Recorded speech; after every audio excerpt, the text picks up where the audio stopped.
प्रेम यानी श्री राधिका चैप्टर के लेखक रसखान जी है। इनके जन्म के बारे में तो ज़्यादा जानकारी नहीं है, किसी भी बुक में नहीं दिया है, लेकिन हाँ उनका एक ग्रंथ था प्रेम वाटिका, उसमें लिखा गया है कि इनका जन्म दिल्ली के पठान राजवंश में हुआ था। एक बात और कि जब दिल्ली पर न मुगल सब अपना शासन करना शुरू कर दिया था और पठान वंश जो है पराजित हो गया, उस टाइम ये दिल्ली से भागकर ब्रजभूमि में आकर कृष्ण भक्ति में तल्लीन हो गए। 252 वैष्णव की वार्ता से ये पता चलता है कि गोस्वामी विठलनाथ जो थे इन्होंने ही इनको पुष्टि मार्ग की दीक्षा दी थी।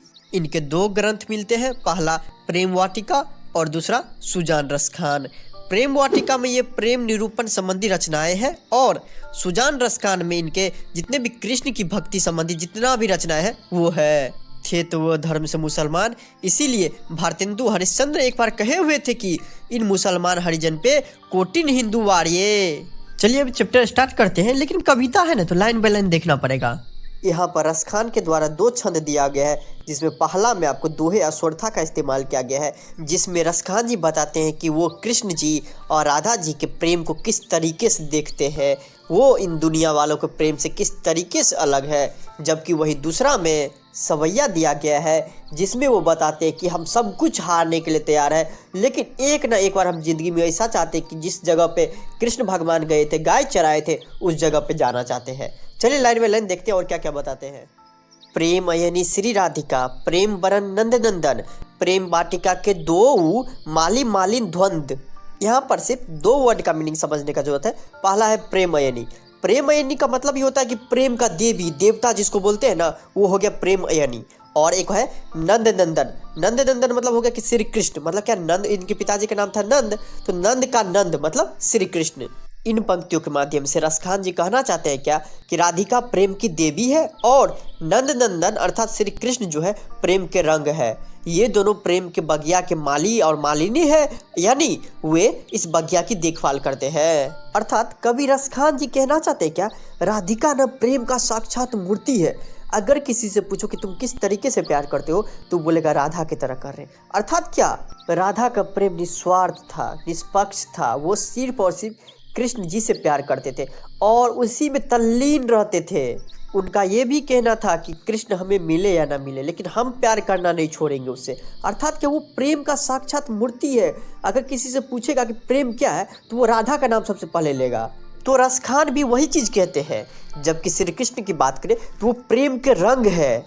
साथ में वो राधा जी और कृष्ण जी को प्रेम के बगिया की माली मालिनी के रूप में प्रस्तुत करते हैं। अर्थात कि ये जो दुनिया है क्या है, प्रेम का बाग है, बगीचा है, उसमें कृष्ण जी और राधा जी ऐसे बन के आए हैं जिन दोनों का प्रेम न अलौकिक है, इसकी तुलना कोई नहीं कर सकता है। जैसे एक माली अपने बगीचा को हरियाली बनाने के रखने के लिए टाइम टाइम पर उसको पानी देता है, खाद वगैरह देता है, उसी तरीके से राधिका और श्री कृष्ण का प्रेम है। वो एक दूसरे को अपने प्रेम से सुंदरता और मिठास प्रदान करते हैं, जो कि एकदम पवित्र रहता है। और ये जो दुनिया है, जो बाग की तरफ खिला हुआ है, उसको हरा भरा बनाए रखता है और दुनिया वाला को ये भी शिक्षा देता है कि देखो उन दोनों का प्रेम कितना पवित्र है, जो कि इन दोनों को दिव्य बनाता है। आगे मोहन छवि रस खानी, लखी अभग अपने नाही, ऊंचे आवत धनुष से छूटे सर के जाही। इन पंक्तियों के माध्यम से रसखान कहते हैं कि जब श्री कृष्ण की मोहक छवि को देखते हैं तो उनकी आंखें अब कहीं और नहीं देख सकती। वे दोनों क्षण भर के लिए आते हैं और जैसे धनुष से बाण छूटता है, उसी प्रकार से उनकी छवि मन में आ जाती है। अर्थात रसखान जी कहते हैं कि जब भी हम श्री कृष्ण की मूर्ति को देखते हैं या आंख बंद करते हैं और ध्यान करते रहते हैं कि एक बार श्री कृष्ण का दर्शन हो जाए, सिर्फ और सिर्फ एक बार दर्शन हो जाए, उसी टाइम हम देखते हैं कि मेरी आंखों के सामने तो आता है और ऐसा लगता है, इतना आकर्षक लगते रहता है, इतना मतलब कि मन मोह लेते रहता है मेरा, कि हमको कुछ और देखने का जरूरत ही नहीं पड़ते रहता है, कुछ और हम देख ही नहीं पाते हैं उसके बाद। और उस तरीके से मेरे सामने आते हैं, जिस तरीके से धनुष से बाण छूटता है और तुरंत एक सेकेंड भी नहीं लगता अपना लक्ष्य प्राप्त ही कर लेता है, उसी तरीके से मेरे साथ भी होता है। एकदम तुरंत आँख के सामने आते हैं, जैसे हम टच करना चाहते हैं, उनको फील करना चाहते हैं कि मेरे आँख से ओझल हो जाते हैं। आगे मो मन मनिक ले गयो चिते चोर नंद नंद, अब बे मन मैं क्या करूँ परी फेर के फंद। अर्थात मेरे मन का मनिक मतलब रत्न, नंद नंदन मतलब श्री कृष्ण, चिते चोर मतलब दिल चुराने वाले ने चुरा लिया है। अब मेरे पास तो मन नहीं है क्योंकि श्री कृष्ण उसे चुरा लिया है और मैं इसी भावनात्मक उलझन में पड़ गया हूँ कि क्या करे क्या ना करे। अर्थात क्या श्री कृष्ण के भक्ति में इतना तल्लीन रहते हैं, इतना ज़्यादा कि उसको होश ही नहीं रहता है सुबह शाम का। 24 घंटा खाना पीना छोड़ के श्री कृष्ण के बारे में खोया रहता था, हमेशा श्री कृष्ण के बारे में सोचता रहता था। इसलिए बोलता है कि मेरा दिल तो आप चुरा लिए हैं। अब कृष्ण जी एक बात बताइए, जब मेरा दिल ही आप चुरा लिए तो हम बिना मन का बिना दिल का क्या करेंगे? कुछ बचा नहीं, सब कुछ तो आपको दे ही दिए। अब हम कैसे जिए? अब तो मेरा जीने का कोई अर्थ ही नहीं बन रहा है। सुबह भी आप ही है, शाम भी आप ही है। समझिए कि वो इस तरीके से कृष्ण भगवान का वर्णन करते हैं जो कि अलौकिक है। आगे, प्रीतम नंद किशोर जा दिन ते नहीं लगियो, मन पावन चित चोर, पलक ओट नहीं करी सको। अर्थात हे प्रीतम नंद किशोर अर्थात श्री कृष्ण, जिस दिन से मेरी आंखें ने आपको देखा है उसी दिन से मेरी दृष्टि आपके प्रति आकर्षित हो गई है। मेरे पावन अर्थात शुद्ध, मन के चितचोर मतलब दिल चुराने वाले, मैं पलक झपकने में भी असमर्थ हूँ।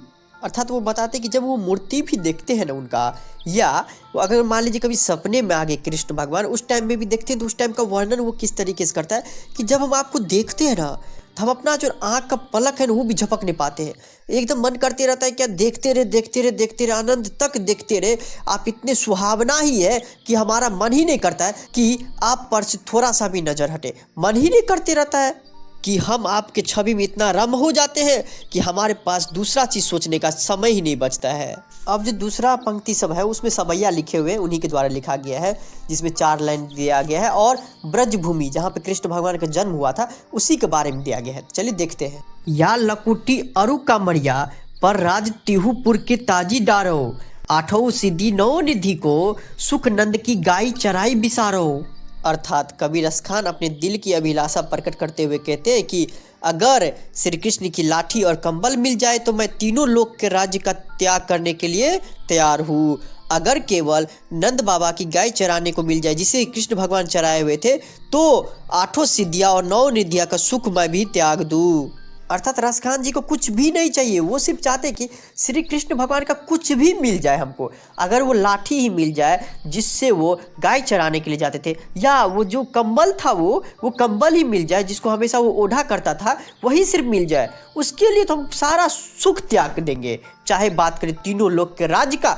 अगर हमसे कोई पूछेगा कि एक तरफ तो मुझे तीनों लोक का राज्य दे दिया जाता है, स्वर्ग लोक, पाताल लोक और भूलोक जितना भी है सबके राज्य तुम्हारे हाथ में दे दिया जाएगा, और दूसरा तरफ रखेगा श्री कृष्ण भगवान के लाठी या कंबल, दोनों में से क्या लोगे? तो रस खान का कहना है कि नहीं, हमको सब कुछ त्याग देंगे, सिर्फ और सिर्फ श्री कृष्ण के लाठी और कंबल मिल जाए, बस उतना में ही हम खुश हैं। इतना तो छोड़िए, जो गाय कृष्ण भगवान चराते थे अगर वो सिर्फ गाय ही मिल जाए हमको तो हम 8 सिद्धियाँ 9 निधियाँ है सारा का सारा सुख त्याग करने के लिए तैयार है। हमको सिर्फ और सिर्फ कृष्ण भगवान का कुछ न कुछ निशानी मिल जाए। आगे, रसखानी कबो इन आखिन सो ब्रज के बनबाग तराग निहारे, कोटिक रौद कलधौत के धाम करीले के कुंजन ऊपर वारो। इन पंक्तियों के माध्यम से कबीर रस खान की इच्छा है कि वे अपनी आंखों से ब्रज के वन, बाग और तालाब की सुंदरता को देख सके। यदि उन्हें ब्रज की सुंदरता देखने को अवसर मिले तो वो एक करोड़ों स्वर्ण महलों को भी त्याग देंगे और ब्रज के साधारण करील के कुंज में अपना जीवन बिताना पसंद करेंगे। अर्थात कबीर रस खान का एक इच्छा है कि हमारा ज़िंदगी में एक दिन भी हम ऐसा चाहते हैं जिसमें आपको हम ब्रज के जो वो जंगल थे जहाँ पे श्री कृष्ण भगवान जी गाय चराया करते थे, जहाँ पे श्री कृष्ण भगवान जी खेला करते थे, वो वन, वाटिका, फुलवारी, उपवन जितने भी है, कांटेदार झाड़ियाँ सब की ही बात करें या लताएँ, जो भी गाँव में प्रदान था, अगर हमें उस जंगल में भी बोलेगा रहने के लिए तो हम तैयार हैं। अरे उस जंगल के लिए जहाँ पे कोई नहीं रहेगा वहाँ पे हम रहने के लिए तैयार हैं। उस जंगल के लिए हम करोड़ों की कीमती महल क्यों न हो, 10 मंजिला ही महल क्यों न हो, हम त्याग देने के लिए तैयार हैं। हमको सिर्फ और सिर्फ कृष्ण भगवान जहाँ पे रास लीला किए थे ना, जहाँ पे वो रहते थे ना, जहाँ पे उनका जन्म हुआ ना, वहाँ पर अगर मेरा इच्छा है कि एक बार भी चले जाए ना, समझो अब सब कुछ पा गए। यहीं पे पूरा खत्म हो जाता है। धन्यवाद।